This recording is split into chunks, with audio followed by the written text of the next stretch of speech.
Good morning, dear students. Welcome to Rishikul Online School. Let's continue chapter 10 of history, where we are discussing about political formations in the 18th century. Dear students, in previous module we have discussed about the causes for the decline of Mughal Empire. And in this module we shall study about the independent kingdom. Dear students, after the death of Aurangzeb, the Mughal Empire broke up into many independent regional kingdoms, and the prominent among these were Awadh, Bengal, and Hyderabad. So let's discuss about the independent states. First of all, we will discuss about Hyderabad. Dear students, the state of Hyderabad was founded by Nizamul Mulk Ashaf Jahan, who was one of the most powerful members at the court of the Mughal Emperor Farrukh Shiar. He was first made the governor of the Awadh and later the Deccan provinces. Dear students, he took advantage of the fighting amongst Mughal nobles and the rebellions in the Deccan and founded the state of Hyderabad. The dynasty established by him came to be known as the Asaf Jahi dynasty. And dear students, his successors came to be known as Nizams. Ashaf Jahan appointed his own governors and granted them jagirs. He even managed to bring soldiers and officers from the north to help him rule his new state. He also sold izaredars, the right to collect revenues. The rule of the Asaf Jahis continued till 1948 when the state of Hyderabad was made a part of independent India. Let's discuss about Awadh.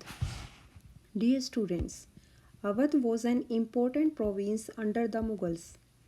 It served as the main gateway to trade between North India and Bengal.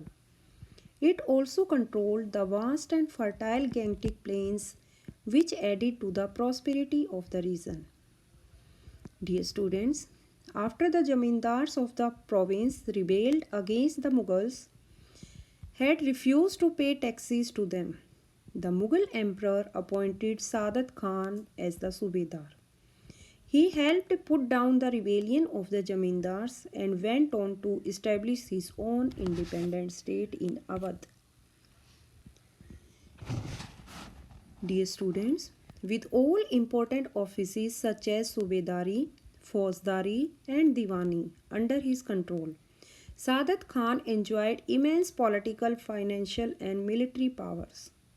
He adopted the Persian title of Nizam, but later this title was changed to Nawab. Dear students, thereafter this title of Nawab became hereditary. The Nawabs maintained cordial relations with the Mughals at Delhi. They lived in Lucknow, which became the capital of the kingdom. Saadat Khan appointed izaredars to minimize the influence of Mughal jagirdars. These izaredars had the responsibility to collect revenue from the peasants and paid a fixed amount to the state. Dear students, this fixed amount was guaranteed by local bankers. This allowed the emergence of new class of moneylenders and bankers who in course of time influenced the policies of the state. Next, we will talk about the independent states of Bengal. Murshid Quli Khan was initially appointed the Naib or deputy to the governor of Bengal. Soon he managed to take control of the governor's office and powers. He controlled over local resources and revenue administration of the state. Dear students, Murshid Quli Khan ruled independently. In order to reduce Mughal influence in the province, he moved all Mughal jagirdars to Orissa. Dear students, he ordered for a complete re-evaluation of the revenues of Bengal and strict collection of revenue from Jamindars. The zamindars were forced to borrow money from bankers and money lenders to pay rent. Dear students, Murshid Quli Khan was succeeded by his son-in-law Sujauddin, who was recognized as the ruler of Bengal, Bihar and Orissa. Sujauddin was succeeded by his son Sarfaraz Khan. And dear students, in AD 1740, Sarfaraz Khan was overthrown by one of his nobles, Ali Vardi Khan, who declared himself the Nawab. He also entered into a peace treaty with the Marathas. And dear students, Ali Vardi Khan was succeeded by Sirajuddaulah. Under Murshid Quli Khan and his successors, Bengal became a rich and prosperous state.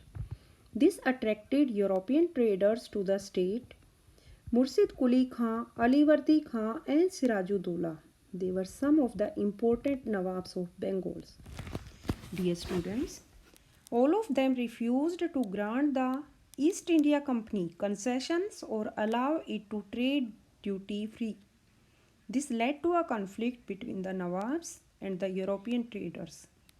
So dear students, that was all about this module. We shall continue this chapter in next module. Thank you.